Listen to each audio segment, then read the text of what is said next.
ഏഴു വർണ്ണങ്ങൾ കൊണ്ടു നിന്നെ ഞാൻ പൂജിക്കും. ഏതു രാഗങ്ങൾ നിനക്ക് വേണ്ടി പാടും ഞാൻ. അറിയാതെ നീ അറിയാതെ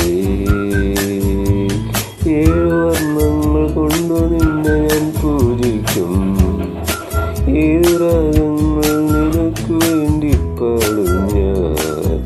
അറിയാതെ നീ അറിയാതെ കാലമാ നിന്റെ യൗവനം തേടി വന്ന പൂങ്കുയിൽ ഞാൻ തിരയായി വന്നു നിന്നെ